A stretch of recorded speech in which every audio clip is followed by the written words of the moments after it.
दोस्त doctor Manoj Tawani, director Tomatoes Nagpur से आप सभी का दिल से स्वागत करता हूं।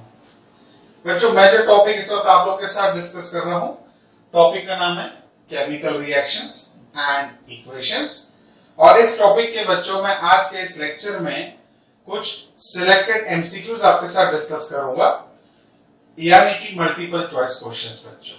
तो आइए लेक्चर की शुरुआत करते हैं केमिकल रिएक्शंस इक्वेशंस के एमसीक्यूज।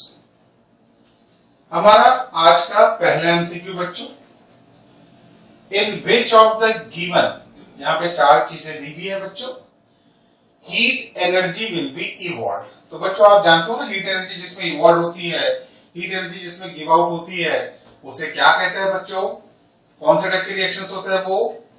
जी हाँ, उसे एक्सोथर्मिक केमिकल रिएक्शन कहते हैं। और जहां पे हीट एब्सॉर्ब होती है उसे हम एंडोथर्मिक केमिकल रिएक्शंस कहते हैं बच्चों। तो यहां पर आपको पता करना है कौन सा ऐसा इलस्ट्रेशन है बच्चों जो आपको क्या प्रोवाइड कर रहा है, heat energy is given out. और बहुत सिंपल सा एग्जांपल यहां पर आप इजीली फाइंड कर सकते हो कि कहां पर ये मैकेनिज्म ऑपरेट हो रहा है। तो पहला ऑप्शन है इलेक्ट्रोलाइसिस ऑफ वाटर, यानी करंट के मदद से पानी का ब्रेकडाउन करना है बच्चों। Dissolution of NH4Cl in water, यानी अमोनियम क्लोराइड।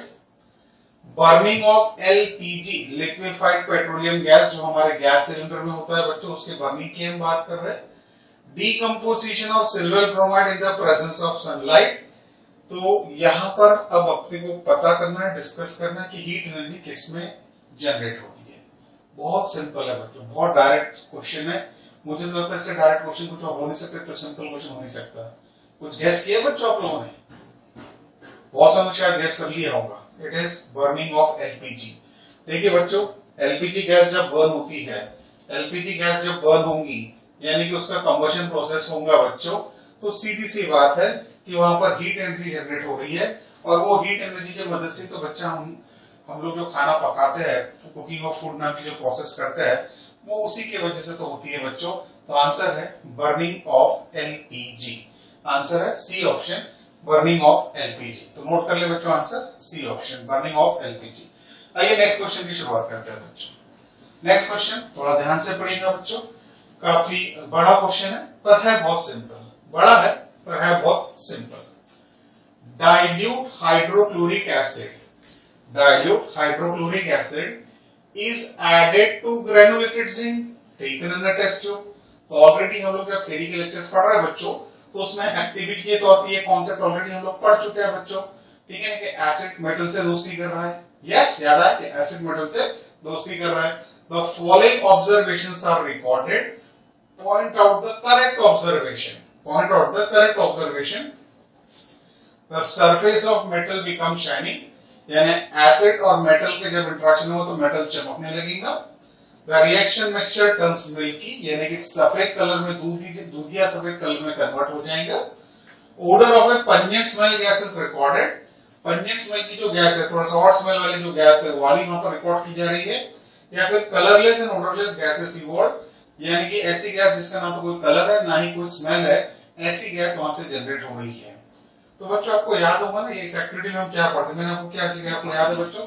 जब भी एसिड मेटल से दोस्ती करता है, जिंक यानी मेटल, जिंक यानी मेटल, तो जब भी एसिड मेटल से दोस्ती करता है बच्चों, कौन सी गैस रिलीज होती थी, याद है ना आपको? Yes, it is hydrogen gas.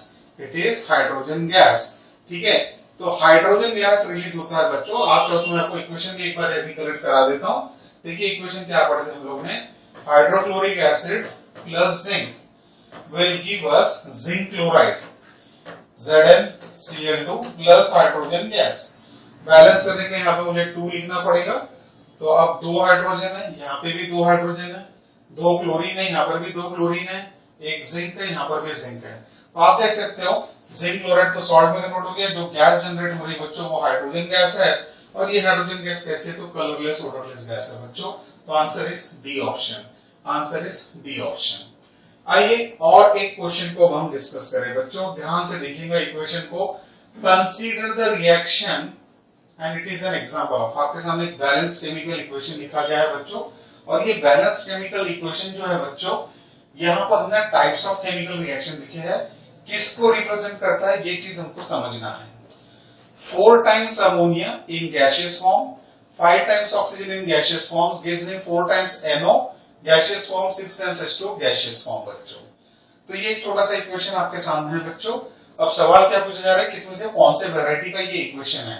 Is it a displacement reaction, is it a combination reaction, और ए रिडॉक्स रिएक्शन, और ए न्यूट्रलाइजेशन रिएक्शन। तो ये किस टाइप का रिएक्शन है, आपको ये चीज यहाँ पर अच्छे से समझना होगा और फिर आपको आपके आंसर्स को जनरेट करना होगा बच्चों।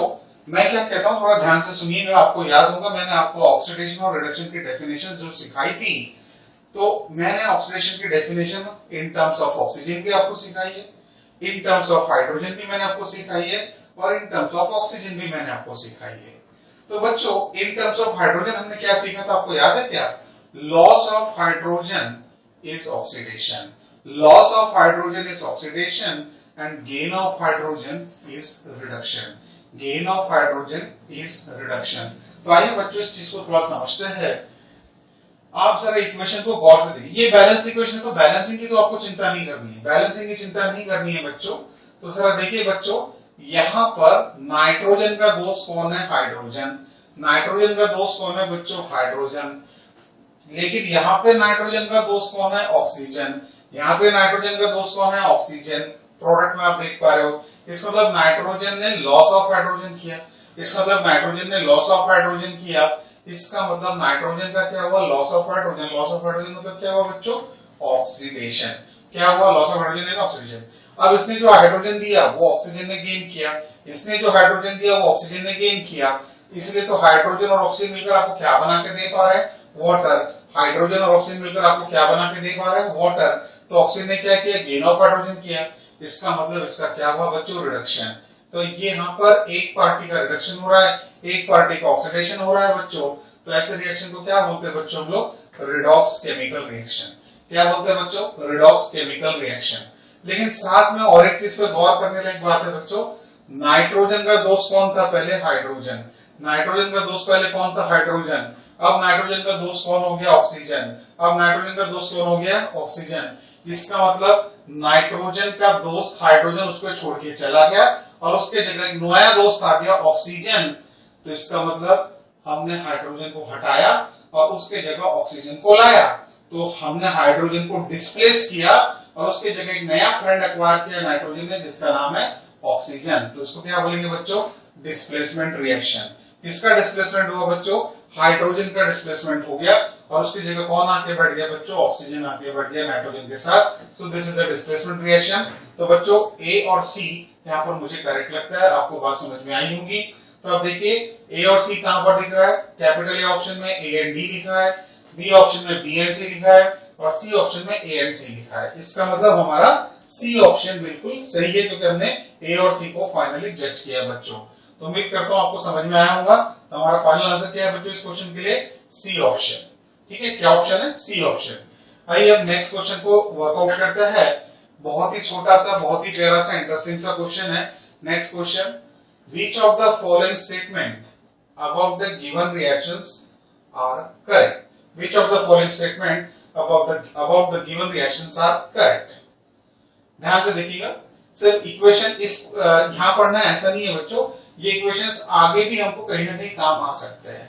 ठीक है, 3 times Fe solid form, 4 times H2O gaseous form, यानी कि मॉइस्चर की बात हो रही है, मॉइस्चर की बात हो रही है बच्चों। तो ये बन रहा है फेरिक ऑक्साइड साथ में हाइड्रोजन, फेरिक ऑक्साइड साथ में हाइड्रोजन। अब बच्चों जरा गौर से देखिए इसमें हुआ क्या। आयरन ने ऑक्सीजन से दोस्ती कर ली है, आयरन ने ऑक्सीजन से दोस्ती कर ली है, तो iron metal is getting oxidised. क्या ये सेंटेंस सही लग रहा है क्या? देखिए आयरन के पास पहले ऑक्सीजन नहीं था, आयरन के पास पहले ऑक्सीजन नहीं था, अब लेकिन आयरन के पास ऑक्सीजन है, मतलब आयरन ने क्या किया? एडिशन ऑफ ऑक्सीजन किया, गेन ऑफ ऑक्सीजन किया, तो iron metal is getting oxidised. तो क्या ये सेंटेंस सही है? तो बिल्कुल सही है बच्चों ये सेंटेंस। मुझे तो सही लग रहा है। क्यों लग रहा है वो मैंने आपसे कहा, आयरन मेटल इज गेटिंग, क्योंकि आयरन के पास पहले ऑक्सीजन नहीं था, आयरन की फ्रेंडशिप ऑक्सीजन से है, तभी तो प्रोडक्ट में आयरन के साथ आपको ऑक्सीजन नजर आ रहा है। फिर वाटर इज गेटिंग रिड्यूस्ड, भाई अगला सेंटेंस है वाटर इज गेटिंग रिड्यूस्ड। सीधी सी बात है, अगर ये ऑक्सीडेशन कर रहा है तो डेफिनेटली यहाँ पे क्या हो रहा है? रिडक्शन। कैसे हुआ बच्चों? बड़ी सिंपल सी बात है, इसने अपने से एक ऑक्सीजन किसको दिया, आयरन को, इसने अपने से एक ऑक्सीजन किसको दिया, आयरन को, तो डेफिनेटली इसने क्या किया, लॉस ऑफ ऑक्सीजन किया, लॉस ऑफ ऑक्सीजन यानी रिडक्शन किया, तभी तो इसने गेन ऑफ ऑक्सीजन किया यानी कि ऑक्सीडाइज हुआ बच्चों। तो ये भी सेंटेंस बिल्कुल सही लग रहा है मुझे। फिर water is acting as reducing agent, ये थोड़ा गलत है। आपको मैंने क्या से कहा था, आपको याद दिला देता हूं, जिसका रिडक्शन होता है वो ऑक्सीडाइजिंग एजेंट होता है, जिसका रिडक्शन होता है वो ऑक्सीडाइजिंग एजेंट होता है, और जिसका ऑक्सीडेशन होता है वो रिड्यूसिंग एजेंट होता है। तो वाटर का क्या होगा बच्चों, रिडक्शन, तो definitely it will work as oxidising agent. तो water is acting as oxidising agent, ये सेंटेंस बिल्कुल सही होगा बच्चों।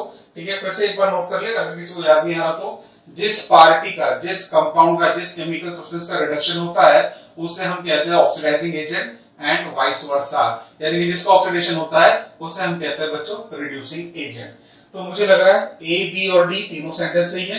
तो ए, बी, डी यहां पर भी नहीं है, यहां पर भी नहीं है, यहां पर है, तो मैं सिलेक्ट करूंगा अपना आंसर सी ऑप्शन, मैं सिलेक्ट करूंगा अपना ऑप्शन सी ऑप्शन। और I hope I am very much clear कि why I am selecting the C option. तो इस क्वेश्चन का आंसर है बच्चों सी ऑप्शन, इस क्वेश्चन का आंसर है बच्चों सी ऑप्शन। अब आइए नेक्स्ट क्वेश्चन पर वर्कआउट करते हैं। Which of the following are exothermic process? भाई इसमें से 4 ABCD करके स्टेप्स है बच्चों। अब ये जो 4 ABCD करके स्टेप्स है, इसमें से एक्सोथर्मिक प्रोसेस कौन सा है, मतलब जिसमें से heat is evolve, heat is given out, ऐसा कौन सा है। पहला ऑप्शन है reaction of water with quicklime, reaction of water with quicklime बिल्कुल सही है। पानी जब क्विकलाइन के साथ इंटरेक्ट करता है तो बहुत ज्यादा हीट एनर्जी बाहर निकलती है बच्चों। तो ये तो श्योर शॉट है कि एक्सोथर्मिक केमिकल रिएक्शन है, ये तो श्योर शॉट है कि एक्सोथर्मिक केमिकल रिएक्शन है।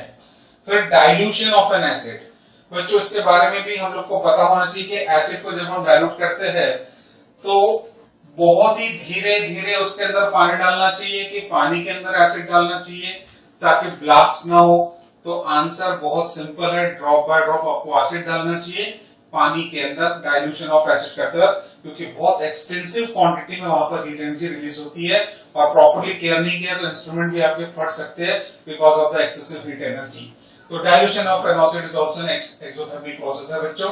देन इवेपोरेशन ऑफ वाटर बच्चों, इवेपोरेशन ऑफ वाटर कैसे होगा भाई, जब पानी को हीट एनर्जी सप्लाई की जाएगी, पानी जब हीट एनर्जी एब्सॉर्ब करेगा तो ही तो पानी भाप में कन्वर्ट होगा ना। तो पानी भाप में कन्वर्ट हो रहा है तो उसको हीट एनर्जी एब्सॉर्ब करना पड़ेगा तब जाके, तो फिर ये क्या है, एंडोथर्मिक है। ये कौन है, एंडोथर्मिक है। और सब्लिमेशन ऑफ कैम्फर यानी कपूर जो उड़ जाता है, तो श्योर शॉट है कि अगर कपूर को उड़ना है, कपूर को गैस बन के उड़ना है बच्चों, तो डेफिनेटली सराउंडिंग से कहीं ना कहीं से उसको हीट एनर्जी गेन करना पड़ेगा, तभी उसके इंटरमोलिकुलर डिस्टेंस बढ़ेंगे, तभी वो सॉलिड से गैसियस फॉर्म में कन्वर्ट होगा, तभी वो गैस बन के उड़ पाएगा। तो इसका मतलब ये भी कौन है, तो ये एक एंडोथर्मिक प्रोसेस है, ये भी कौन है, एक एंडोथर्मिक प्रोसेस है। तो ए और बी मेरे हिसाब से करेक्ट ऑप्शन है। देखते हैं और ए बी कहां है, हमारे ए ऑप्शन में, तो I will select A option as my correct answer. So यहां पर आंसर क्या रहेगा बच्चों, ए ऑप्शन, हमारा आंसर क्या रहेगा, ए ऑप्शन। आइए अब नेक्स्ट क्वेश्चन की तरफ वर्कआउट करते हैं। Dilute ferrous sulfate solution, a dilute ferrous sulfate solution was gradually added to the beaker containing acidified permanganate solution, the light purple color of the solution fades and finally disappears, which of the given equation is the correct explanation for the observation। अब हम नीचे कुछ चीजें पढ़ने वाले हैं ABCD करके next slide पे। अब आपको बताना है कि पोटेशियम परमैंगनेट का जो पर्पल कलर था वो फेड आउट क्यों हो गया, पोटेशियम परमैंगनेट का जो कलर है वो फेड आउट क्यों हो गया, वो आपको एक्सप्लेन करना है। तो पहला पॉइंट है यहाँ पर KMnO4, potassium permanganate is an oxidizing agent and it oxidizes ferrous sulfate, या ferrous sulfate acts as an oxidant and oxidizes KMnO4, उल्टा लिखे बच्चों।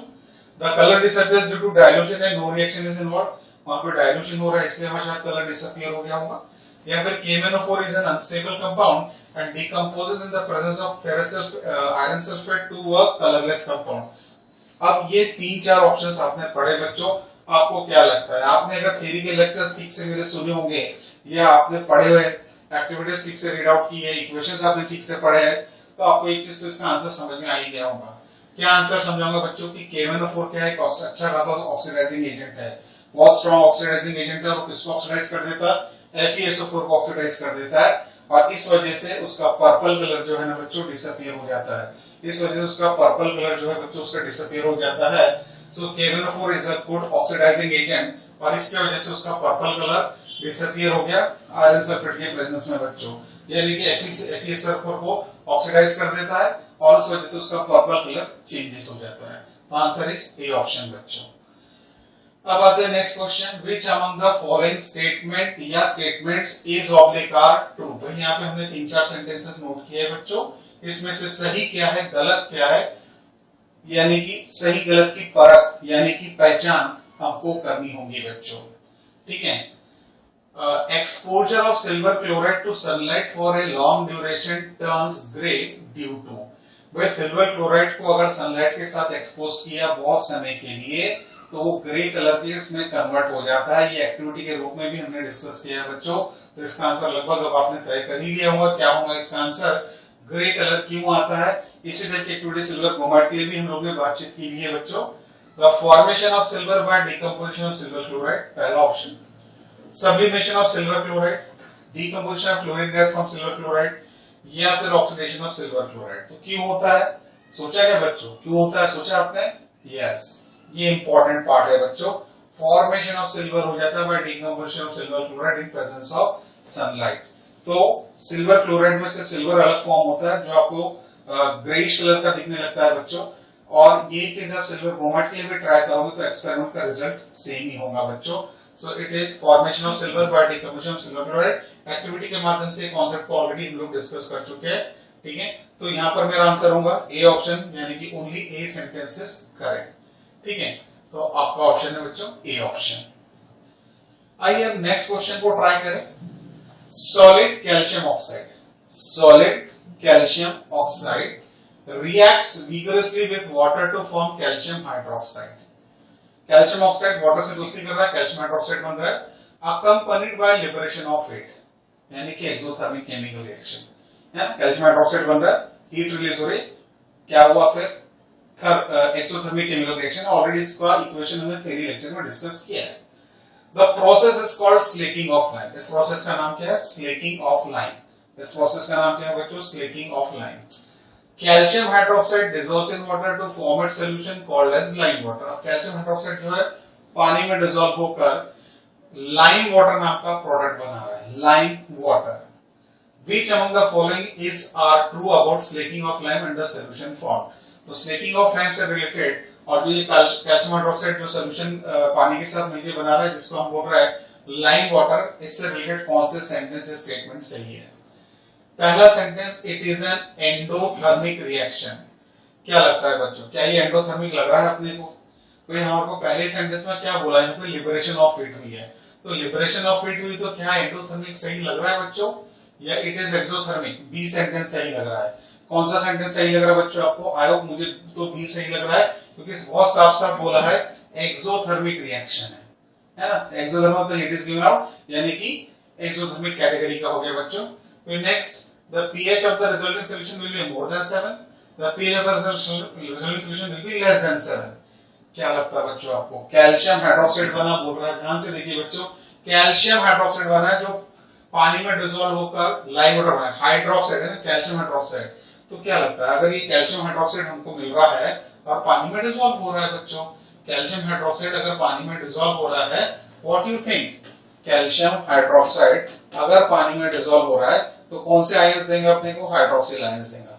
कौन से आयंस देगा? हाइड्रोक्सिल आयंस देगा, यानी कि OH माइनस आयन देगा। अब OH माइनस आयन से नेचर क्या होगा? बेसिक। OH माइनस आयन से नेचर क्या होगा? बेसिक। और आप जानते हैं बच्चों पीएच स्केल में जो बेसिक होता है उसकी वैल्यू मोर देन 7 आती है, और जो एसिडिक होता है उसकी वैल्यू लेस देन 7 आती है बच्चों। तो आप क्या प्रेफर करोगे? क्योंकि ये बेसिक है, बेसिक है तो क्या होगा? इसकी वैल्यू मोर देन 7, तो pH of the resulting solution will be more than 7। तो मुझे लग रहा है बी और सी सेंटेंस यहाँ पर सही बैठ रहा है, क्योंकि लेस देन 7 की वैल्यू एसिडिक चीजों की होती है बच्चों। तो बी एंड सी कहां पर सही बैठ रहा है? ए एंड बी, देखो यहाँ पे बी एंड सी लिखा है, तो I will select my B option. I will select my B option, जहां पर बी और सी सेंटेंस बिल्कुल सही और सटीक यहाँ पर बैठ रहा है, और आपको पूरा हिंट भी दिया गया है। हीट एनर्जी की बात हो रही है, रिलीज हो रही है तो एक्सोथर्मिक हो गया। कैल्शियम हाइड्रोक्साइड सॉल्यूशन बना तो बेसिक बनेगा, बेसिक बोले तो उसका पीएच वैल्यू मोर देन 7 होगा। उम्मीद करता हूं आपको समझ में आया होगा कि हमने बी ऑप्शन यहां पर क्यों सेलेक्ट किया था। आइए अब नेक्स्ट क्वेश्चन की तैयारी करें। Barium chloride on reacting with ammonium sulphate, barium chloride on reacting with ammonium sulphate forms barium sulfate and ammonium chloride, forms barium sulfate and ammonium chloride. Which of the following correctly represent the type of the reaction involved? बच्चों पूरा मैंने इसको theory lecture में एक video के माध्यम से आपको समझाने की कोशिश की, फिर एक बार आपको समझाता हूं ताकि यहाँ पर आप क्लियरली इस चीज को समझ सके। ठीक है ना, क्लियर है? Displacement reaction, precipitation reaction, combination reaction या डबल डिस्प्लेसमेंट रिएक्शन, क्या ये चीजें होंगी, इस पर हम बात करते हैं, इसको हम समझने की कोशिश करते हैं बच्चों। यहाँ पर क्या हमारा आंसर सही बैठ सकता है। ठीक है, प्लीज कॉन्सेंट्रेट बच्चों। ये है just I will write the equation. Barium की दोस्ती किसके साथ है? क्लोरीन के साथ। बेरियम की दोस्ती किसके साथ है? क्लोरीन के साथ, बेरियम क्लोराइड। अमोनियम की दोस्ती किसके साथ है बच्चों? सल्फेट के साथ। अमोनियम की दोस्ती किसके साथ है? सल्फेट के साथ है, राइट। अब प्रोडक्ट क्या बना बोलता? बेरियम सल्फेट और अमोनियम क्लोराइड। तो प्रोडक्ट क्या बना, ध्यान से नोट करें, बेरियम सल्फेट। ठीक है, दूसरा प्रोडक्ट कौन है? Ammonium chloride. ठीक है, इसका मतलब बेरियम की जो फ्रेंडशिप थी क्लोरीन के साथ वो ब्रेक हो गई, अमोनियम की जो फ्रेंडशिप थी सल्फेट के साथ वो ब्रेक हो गई। अब क्या हुआ, क्लोरीन को इस जगह से हटा दिया गया, वो यहां चला गया, और सल्फेट को इस जगह से हटा के यहां ला दिया गया। मतलब एक डिस्प्लेसमेंट कहां पे हुआ? बेरियम के साथ। एक डिस्प्लेसमेंट कहां पे हुआ? अमोनियम के साथ। तो दो बार डिस्प्लेसमेंट हो रही, एक जगह से क्लोरीन का, एक जगह से सल्फेट का। तो ऐसी चीजों को हम क्या बोलते हैं बच्चों? Double displacement reaction. Theoretically already मैं पढ़ा चुका हूं और सेम एग्जांपल मैंने उसमें थ्योरी के लेक्चर्स में आपके साथ दिया भी है। तो इसको क्या बोलेंगे बच्चों हम? Double displacement reaction. क्या बोलेंगे इसको? Double displacement reaction, right. अब यहां पर ये डबल डिस्प्लेसमेंट रिएक्शन के साथ साथ यहां पर ना प्रेसिपिटेट भी बनता था। प्रेसिपिटेट किसका बनता था? बेरियम सल्फेट का। तो बच्चों यहाँ पर प्रेसिपिटेशन भी हो रहा है, डबल डिस्प्लेसमेंट भी हो रहा है। तो ये दो चीजें यहाँ पर मुझे लगता है सही है, बी और डी। तो जरा चेक करते हैं कौन सा ऑप्शन सही है, only A, only B, only D या फिर बी एंड डी। तो yes, I will go with B and D वाला ऑप्शन, यानी कि प्रेसिपिटेशन, प्रेसिपिटेट फॉर्म हुआ बेरियम सल्फेट का, और डबल डिस्प्लेसमेंट रिएक्शन भी है बच्चों। तो उम्मीद करता हूँ ये सारी चीजें आपको समझ में आई होंगी कि हमने डी ऑप्शन क्यों सेलेक्ट किया यहाँ पर। आइए अब नेक्स्ट क्वेश्चन की तरफ हम लोग आगे बढ़े। नेक्स्ट क्वेश्चन क्या बोलता है, इस पर वर्कआउट करते हैं। Which of the following is, bracket में आर है, एन एंडोथर्मिक प्रोसेस या प्रोसेसेस। ठीक है, इसमें से एंडोथर्मिक प्रोसेस कौन सा है, इस पर हमको बात करना है। डाइल्यूशन ऑफ सल्फ्यूरिक एसिड, भाई जब आप सल्फ्यूरिक एसिड डाइल्यूट करें तो पानी से मिक्स करोगे। मैंने थोड़ी देर पहले भी कहा कि उसमें बहुत huge amount of heat energy release होती है, मतलब जबरदस्त एक्सोथर्मिक टाइप का केमिकल रिएक्शन है। सब्लिमेशन ऑफ ड्राई आइस, ये हो सकता है क्योंकि आपको आइस को काय में कन्वर्ट करना है, गैसियस फॉर्म में। तो जब तक वो हीट एनर्जी एब्सॉर्ब नहीं करेगा तब तक वही प्रोसेस हो नहीं सकता है। तो this can be endothermic reaction. Condensation of water vapours, ये भी बिल्कुल सही एंडोथर्मिक है। इवेपोरेशन ऑफ वाटर, बिल्कुल नहीं, मैंने आपको थोड़ी देर पहले बताया जब तक पानी हीट एनर्जी गेन नहीं करेगा तब तक वो वेपर में कन्वर्ट नहीं होगा। तो मुझे लगता है बच्चों बी और सी ऑप्शन जो है वो बिल्कुल सही होना चाहिए। ऑप्शन हमारे कौन से? बी और सी। तो बी और सी सही ऑप्शन वाले जो आपको कौन से दिख रहे हैं? बोथ ए एंड सी, बिल्कुल नहीं। ओनली बी, ये भी नहीं। ओनली सी, बिल्कुल नहीं। बोथ बी एंड डी, एक मिनट है। Condensation of water vapours, dilution of sulphuric, एक बार फिर से पढ़ लेते हैं। सल्फ्यूरिक एसिड जो था एसिड का पार्ट है, एसिड को डाइल्यूट करना मतलब क्या करना पड़ता? एसिड को डाइल्यूट करना मतलब क्या करोगे बच्चों आप लोग? यू विल एडिंग वाटर, या वाटर में आप एसिड ऐड करोगे। क्या करना चाहिए? एक्सपेरिमेंट में आपको समझाया था, पानी के अंदर drop by drop acid add करना है, हीट एनर्जी जबरदस्त रिलीज होगी। यहाँ पर हीट एनर्जी जबरदस्त यहाँ पर रिलीज होगी बच्चों, ठीक है ना। अब यहाँ पर और एक बात करते हैं, अरे यार ये एंडोथर्मिक है ना, ठीक है, ये उल्टा हो गया बेटा, ये एंडोथर्मिक है क्योंकि अभी तो मैंने आपको बोला हीट एनर्जी एब्सॉर्ब करेगा, मेरा ध्यान होता है मैं एक्सोथर्मिक सोचने लग गया था। तो this is definitely endothermic process है। पानी जब हीट एनर्जी एब्सॉर्ब करेगा, पानी जब हीट एनर्जी एब्सॉर्ब करेगा तो ही तो पानी इवेपोरेट होगा। जैसे इसलिए जिससे ये प्रोसेस इवेपोरेशन ऑफ वाटर की कब होती है? हॉट समर डेज में बच्चों। तो इसका मतलब मेरे पास ऑप्शन क्या होना चाहिए? बी और डी होना चाहिए। बी और डी वाला ऑप्शन कौन सा है बच्चों? मेरा ये वाला ऑप्शन है, ठीक है। So let's option is D option. Now next question, in the double displacement reaction, जो अभी थोड़ी देर पहले मैंने बेरियम सल्फेट और बेरियम क्लोराइड और अमोनियम सल्फेट के साथ डिस्कस किया था। In the double resonance reaction between aqueous potassium iodide, अब कंपाउंड के नाम चेंज हो गए, aqueous potassium iodide and aqueous lead nitrate, yellow precipitate of lead iodide is form. ये एक्टिविटी पूरी मैंने आपको शो किया बच्चों। While performing the activity, if lead nitrate is not available, then which of the given compound can be used instead of lead nitrate? तो अगर भाई lead nitrate और पोटेशियम आयोडाइड के बीच की हम एक्टिविटी कर रहे हैं और लेड नाइट्रेट अवेलेबल नहीं है, तो यहाँ जो अभी लिस्ट ऑफ कंपाउंड्स है, यहाँ जो अभी लिस्ट ऑफ कंपाउंड्स है, इसमें से हम कौन सा कंपाउंड प्रेफर कर सकते हैं, इसमें से हम कौन सा कंपाउंड प्रेफर कर सकते हैं, इसका जवाब हमको देना है। कौन कौन से कंपाउंड हो सकते हैं लेड नाइट्रेट की जगह? Lead sulphate, lead acetate, ammonium nitrate या पोटेशियम सल्फेट। तो which compound we can prefer? अब जरा फिर से क्वेश्चन को गौर करें बच्चों। पोटेशियम आयोडाइड है, साथ में लेड नाइट्रेट है, पोटेशियम आयोडाइड है, साथ में लेड नाइट्रेट है, yellow precipitate of lead iodide चाहिए अपने को, yellow precipitate of lead iodide चाहिए, ठीक है। तो लेड आयोडाइड चाहिए अपने को, तो लेड वाला कंपाउंड तो अपने को चाहिए ही चाहिए। लेड वाला कंपाउंड चाहिए तो फिर अपने पास ये दो तो वैसे हट गए, सी और डी वैसे हट गए, ठीक है, क्योंकि लेड आयोडाइड अपने को चाहिए चाहिए। अब फिर बचे क्या? ए और बी बचे क्या? फिर ए और बी बचे। अब ए और बी में क्या है? एक में लेड सल्फेट है, एक में लेड एसीटेट है। अब अगर हम लोग यहाँ पर लेड एसीटेट लेते हैं, ठीक है, तो व्हाट विल हैपन? तो यहाँ पर लेड आयोडाइड बन जाएगा और पोटेशियम एसीटेट कंपाउंड जो बनेगा, yes it can be there. नहीं तो यहाँ पर, क्योंकि यहाँ पे प्रॉपर्टी क्या लिखा है इसका? इनसॉल्युबल तो रिएक्शन होना बहुत डिफिकल्ट हो जाएगा यहाँ पर। तो आंसर विल बी बच्चों लेड एसीटेट। तो लेड नाइट्राइट के बजाय अगर हमको कोई दूसरा ऑप्शन यहाँ पर गिवन कंपाउंड में से सिलेक्ट करना होगा तो we will select lead acetate, यानी कि बी ऑप्शन बच्चों, ठीक है, we will select B option here. Which of the given gases can be used for storage of fresh sample of an oil for a long time? बच्चों ये question से अब आपको अंदाजा आ गया होगा कि रेसिडिटी जो कॉन्सेप्ट हमने पढ़ा था उससे रिलेटेड ये कॉन्सेप्ट है बच्चों। तो जैसे हम लोग को याद होगा आपको बच्चों कि हमारे वेफर से जो पैकेट होते हैं, चिप्स के जो पैकेट होते हैं, उसके अंदर काफी ज्यादा हवा पैक की जाती है और वो हवा का मेन पर्पस क्या था कि रेसिडिटी प्रोसेस को रोकना था बच्चों। और उसके लिए कौन सी हवा पैक करते थे आपको याद है बच्चों? नाइट्रोजन या फिर इनर्ट गैसेस हम लोग पैक करते थे बच्चों। सो कार्बन डाइऑक्साइड और ऑक्सीजन बिल्कुल नहीं, नाइट्रोजन और ऑक्सीजन भी नहीं, कार्बन डाइऑक्साइड और हीलियम ये भी नहीं, हीलियम और नाइट्रोजन हाँ ये डी ऑप्शन चल सकता है, ठीक है, क्योंकि हीलियम जो है इनर्ट गैस हो गया या फिर नाइट्रोजन हो सकता है।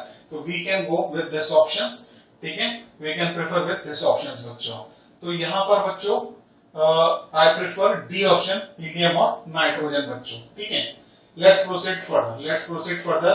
Fatty foods become rancid due to the process of, भाई फैटी फूड जो होता है ना, चिप्स वगैरह टाइप के जो प्रोडक्ट्स है या डब्बे के अंदर हमने मूंगफली पैक करके रखी है बहुत समय से, तो फिर क्या? तो ऑक्सीडेशन होता है, करोशन होता है, रिडक्शन होता है, हाइड्रोजनेशन होता है। तो ऑलरेडी आप पढ़ चुके हो बच्चों। आंसर क्या होगा? सोचो फटाक से, what will be the answer here, ठीक है। क्या रीजन है? ऑक्सीडेशन। ऑक्सीडेशन की वजह से फैटी फूड का ऑक्सीडेशन, उसकी वजह से उसका टेस्ट रैंसिड हो जाता है बच्चों। Answer is A option here. Now next question, which information is not conveyed by a balanced chemical equation? भाई एक बैलेंस केमिकल इक्वेशन आपके सामने लिखा है, तो फिर उससे आपको क्या समझ में नहीं आता है, कौन सी मैसेज उससे आपको ट्रांसफर नहीं होती है। Physical states of reactant product वो तो लिखा ही रहता है, तो पता है कौन सॉलिड है, कौन लिक्विड है, कौन गैस है, कौन एक्वियस है। Symbols and formula of all the substances involve in a particular reaction वो भी आपको दिए हुए रहते हैं वहां पर। Number of atoms molecules of the reactant products form, बच्चों बैलेंस बोला है तो फिर ये सब तो चीजें वहां पर होगी होंगी। Weather a particular reaction is actually feasible और नॉट, हाँ ये एक इंपॉर्टेंट चीज है। बैलेंस केमिकल इक्वेशन तो लिख दिया, लेकिन प्रैक्टिकली वैसा होता कि नहीं होता ये जरूरी नहीं है। प्रैक्टिकली वैसा होता कि नहीं होता ये जरूरी नहीं है, इसलिए I will go with the D option. I will go with the D option. तो why I am selecting the D option? I hope I am very much clear.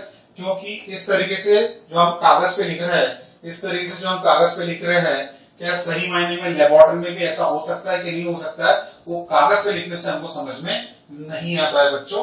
तो हमारा आंसर क्या रहेगा? डी ऑप्शन बच्चों, ठीक है। अब आता है next question, the chemical formula of lead sulphate is, the chemical formula of lead sulphate is, chemical formula पूछा है बच्चों लेड सल्फेट का, क्या होगा? फट से सोचिए, क्या होगा केमिकल फार्मूला लेड सल्फेट का? Yes it is PbSO4। क्या है? PbSO4 यानी कि C option. Next, chemically rust is, बहुत इंपॉर्टेंट क्वेश्चन है, एंट्रेंस में आपको एमसीक्यू के फॉर्म में पूछने के मैक्सिमम चांसेस है बच्चों। केमिकली रस्ट क्या है? Hydrated ferrous oxide, only ferric oxide, hydrated ferric oxide या नन ऑफ दिस? सोचा बच्चों, it is hydrated ferric oxide, क्योंकि यहाँ पे जो आयरन इन्वॉल्व होता है उसका 3 पॉजिटिव चार्ज वाला आयरन इन्वॉल्व होता है, इसलिए नाम है बच्चों फेरिक, इसलिए नाम है उसका फेरिक। 3 पॉजिटिव चार्ज वाला इन्वॉल्व होता है, इसलिए नाम है बच्चों फेरिक। तो आंसर है बच्चों हाइड्रेटेड फेरिक ऑक्साइड यानी कि C option, hydrated ferric oxide यानी कि सी ऑप्शन बच्चों, ठीक है। Then next, both CO2 and H2 gases are, both CO2 and H2 gases are heavier than air, colorless, acidic in nature, soluble in water. बच्चों क्या carbon dioxide atmospheric air में है? Answer is yes. क्या carbon dioxide atmospheric air में? Answer is yes. क्या hydrogen gas atmospheric air में? बिल्कुल traceable quantity में एटमॉस्फेरिक एयर में आपको मिल जाएगी। तो फिर क्या है ये? हेवियर देन एयर है, कलरलेस है, एसिडिक इन नेचर है, सॉल्युबल इन वाटर है। तो आंसर क्या है बच्चों? बहुत सिंपल सा है, it is a colourless gas, it is a colourless gas. ये दोनों कलरलेस गैस है, नेचर में मिलती है, सराउंडिंग एटमॉस्फेरिक एयर में आपको मिलता है बच्चों। तो आंसर रहेगा बच्चों यहाँ पर B option. Answer you will select here as B option as colourless gas. तो नोट किया बच्चों आप लोग ने, बी ऑप्शन ही है। नाउ नेक्स्ट क्वेश्चन की तरफ हम लोग आते हैं। नेक्स्ट क्वेश्चन जो है, which of the given gases can be used for storage of fresh samples of an oil for a long time? कौन सा आप स्टोर कर सकते हो फॉर ए लॉन्ग टाइम के लिए? Carbon dioxide oxygen, nitrogen helium, helium oxygen या nitrogen oxygen? सोचो बच्चों फटाक से, अभी भी ऑलरेडी मैं इस तरह की डिस्कशन अभी आपसे कर चुका हूं। तो आंसर क्या रहेगा बच्चों? नाइट्रोजन और helium, B option, nitrogen and helium. तो ये आपका इनर्ट गैस हो गया, और नाइट्रोजन तो आप ऑलरेडी आप डिस्कस कर चुके हैं बच्चों। तो ये ऑप्शन सॉरी बी ऑप्शन आप करेंगे नाइट्रोजन एंड हीलियम वाला। नेक्स्ट क्वेश्चन पे आता है बच्चों, in the decomposition of lead two nitrate to give lead two oxide, nitrogen dioxide and oxygen gas, the coefficient of nitrogen dioxide in the balance equation is? बच्चों यहाँ पर आपको ऐसे कि लेड नाइट्रेट को लेड ऑक्साइड में convert करना है, साथ में नाइट्रोजन डाइऑक्साइड चाहिए, साथ में ऑक्सीजन गैस चाहिए। तो नाइट्रोजन डाइऑक्साइड का कोफिशिएंट यानी कि बैलेंसिंग उसका नंबर क्या आएगा, उस पर आपको बातचीत करना होगा। तो आइए बच्चों इस इक्वेशन को लिखते हैं हम लोग। लेड नाइट्रेट को सबसे पहले हम नोट करें, PbNO3 ट्वाइस, ये हो गया बच्चों लेड नाइट्रेट। प्रोडक्ट्स क्या क्या मिलेंगे? Lead oxide PbO, nitrogen dioxide NO2 और साथ में ऑक्सीजन गैस यानी कि O2। ये हमारे प्रोडक्ट्स हो गए बच्चों। अब मेरे को ना इसको बैलेंसिंग करने का है, मेरे को इसको बैलेंसिंग करना है बच्चों। तो how to do the balancing, how to do the balancing here, ठीक है। अब बैलेंसिंग करना है तो इसमें सबसे पहले ये देखना है बच्चों कि यहाँ पे एक लेड है, यहाँ पे एक लेड है, ये तो बैलेंस हो गया बच्चों, ये तो बैलेंस हो गया। यहाँ पे 3 2 6 ऑक्सीजन है, यहाँ 1 ऑक्सीजन है, यहाँ 2 ऑक्सीजन यानी 3 और ये 2 5, तो ऑक्सीजन अनबैलेंस्ड है बच्चों। यहाँ पे 2 नाइट्रोजन है, यहाँ पे 1 नाइट्रोजन है, तो अगेन इट इज अनबैलेंस्ड बच्चों। तो मैं क्या करता हूँ, यहाँ पे सबसे पहले 2 लिख देता हूँ। अगर मैंने 2 लिखा तो नाइट्रोजन तो मेरा बैलेंस हो गया, तो ऑक्सीजन को देखना पड़ेगा क्या है, बाकी तो सब बैलेंस्ड है। एक ऑक्सीजन, 2 2 4 यानी 1 4 और 1 5 और 2 7, तो ये बैलेंस नहीं हो रहा बच्चों। बैलेंस नहीं हो रहा तो अब सबसे पहला ऑप्शन क्या है कि मैं यहाँ पर इसको 2 कर दूं। अब मैंने यहाँ को 2 किया, 2 लेड हो गया, तो ये 2 Pp हो जाएंगे बच्चों, है ना। लेड को बैलेंस करने जाऊंगा, अब लेड को बैलेंस करूंगा तो यहाँ पे क्या होगा, ये 2 2 4, 2 2 4 नाइट्रोजन हो जाएगा बच्चों। तो यहाँ पे ये 4 नाइट्रोजन हो जाएगा। और ऑक्सीजन अब मेरे कितने हैं बच्चों, 2 2 4 4 3 12, 2 2 4 4 3 12। तो देखिए ये 2 1 2 ऑक्सीजन, 4 2 8 8 और 2 10 और 2 12 ऑक्सीजन हो गए। तो इसका मतलब ये है बच्चों कि यहाँ पर हमारे 12 ऑक्सीजन बनके रेडी है। तो now this is a balance chemical equation. तो अब आप देख रहे हो नाइट्रोजन डाइऑक्साइड के सामने जो नंबर आ रहा है वो 4 है, तो हमारा ऑप्शन रहेगा 4 यानी कि डी ऑप्शन। हमारा ऑप्शन क्या रहेगा, डी ऑप्शन यानी कि 4। तो why I am selecting D option, अब आपको क्लियर हो गया होगा बच्चों। अब नेक्स्ट क्वेश्चन की तरफ आते हैं। We stored silver chloride in a dark color bottle because it is. We stored silver chloride in a dark color bottle because it is a white solid, undergoes redox reaction, provide action by sunlight and none of the above. I hope this is a related question already हम discuss कर चुके हैं। अगर sunlight के साथ expose होगा तो break down हो जाएगा, सिल्वर में कन्वर्ट हो जाएगा, ग्रे कलर मेटल में कन्वर्ट हो जाएगा। तो इस वजह से हम लोग ये रिएक्शन को रोकने के लिए उसको डार्क कलर बॉटल में रोकते हैं। तो डार्क कलर बॉटल में रखने का वजह, उसको पैक करने का वजह, answer is to avoid action by sunlight, यानी C option you have to select here, ठीक है। तो हम लोग ने ऑप्शन सिलेक्ट किया बच्चों, सी ऑप्शन। सिंपल क्वेश्चन है। Silver articles turns black, silver articles turns black when kept in the open for a few days due to formation of. भाई सिल्वर का जो सफेद चमचमाता मेटल है कुछ समय बाद थोड़ा सा फीका हो जाता है उसका चमक, ऐसा क्यों होने लगता है? हाइड्रोजन सल्फाइड बनता है, AgS बनता है, AgSO4 बनता है, या Ag2S बनता है, यानी कि सिल्वर सल्फाइड बनता है। तो आपने लेक्चर्स अगर ध्यान से सुने होंगे बच्चों तो आपको ये चीज बहुत क्लियर होगी कि इसमें सिल्वर सल्फाइड नाम का कंपाउंड बनता है, और वो सिल्वर सल्फाइड का रंग जो है बच्चों ग्रे कलर का है, इस वजह से चमक जो है सिल्वर आर्टिकल खोने लगता है और थोड़ा सा डार्क कलर आने लगता है बच्चों। तो आंसर है बच्चों डी ऑप्शन यानी कि Ag2S। आंसर है डी ऑप्शन यानी कि Ag2S, ठीक है, सिल्वर सल्फाइड फॉर्मेशन। आइए अब नेक्स्ट क्वेश्चन की तरफ हम बातचीत करें। When crystals of lead nitrate are heated strongly in a dry test tube, lead nitrate को जब आप हीट करोगे ड्राई टेस्ट ट्यूब के अंदर तो फिर क्या होगा? What will happen? Crystals immediately melt, a brown residue is left, white films appear in the tube, या yellow residue is left in the tube। क्या होता है बच्चों, आपको याद आ रहा है कि एक्टिविटी ऑलरेडी मैंने आपको वीडियो क्लिप के फॉर्म में भी शायद मैंने आपको बताई है। क्या होता है मालूम आपको? एक ब्राउन रेसिड्यू तैयार हो जाता है, ठीक है। ये ब्राउन रेसिड्यू जो बनता है, ये brown sorry crystals of lead nitrate heated strongly in dry test tube में। हाँ, तो यहाँ पर बच्चों लेड नाइट्रेट में इसका जो प्रोडक्ट बनता है येलो प्रेसिपिटेट फॉर्म होने लगता है, येलो प्रेसिपिटेट फॉर्म होने लगता है बच्चों, और वो जो येलो प्रेसिपिटेट फॉर्म होता है, ठीक है, वो आपको टेस्ट ट्यूब के अंदर नजर आने लगता है। और वो येलो प्रेसिपिटेट लेटर ऑन जब और थोड़ा हीट करते हैं बच्चों तो वो आपको ब्राउन रेसिड्यू में कन्वर्ट होता है, वो ब्राउन रेसिड्यू में कन्वर्ट होना स्टार्ट होता है। और एक बार वो ब्राउन रेसिड्यू में कन्वर्ट हो गया तो द रिएक्शन गेट्स ओवर, क्योंकि वहां पे जब ब्राउन रेसिड्यू जनरेट हो रहा है तो वो किसकी वजह से हो रहा है? नाइट्रोजन डाइऑक्साइड की वजह से हो रहा है, नाइट्रोजन डाइऑक्साइड की वजह से होता है बच्चों। पहले जो येलो आ रहा है वो लेड का जो आयोडाइड फॉर्मेशन होता है उसकी वजह, बाद में फिर ब्राउन रेसिड्यू जो आता है बच्चों वो आपके हीटिंग के इफेक्ट से जो नाइट्रोजन डाइऑक्साइड गैस जनरेट होगी उसके वजह से आएगा बच्चों, ठीक है। सो brown residue is left. Which of the given products is formed when calcium oxide reacts with water? Which of the given products formed when calcium oxide reacts with water? Slate lime, carbon dioxide, calcium oxide, oxygen gas। क्या बनेगा जब calcium oxide water से react होगा? Already एक question हम लोग इस pattern पे डिस्कस कर चुके हैं बच्चों। क्या बनेगा फटाक से बताइए? Yes it is slate lime. क्या बनता है इससे? Slate lime, A option. What is the other name for quicklime? Calcium hydroxide, calcium oxide, carbon dioxide, sodium oxide। तो quicklime का ऑल्टरनेटिव नेम क्या है? सोचो बच्चों फटाक से, अभी ऑलरेडी हम लोग थोड़ी देर पहले ही डिस्कस किया है। तो क्विकलाइम का ऑल्टरनेटिव नेम क्या है? कैल्शियम हाइड्रोक्साइड, कैल्शियम ऑक्साइड, या कार्बन डाइऑक्साइड, या फिर sodium oxide. It is calcium oxide. Then last question to discuss बच्चों, what is the chemical name for slate lime? What is the chemical name for slate lime?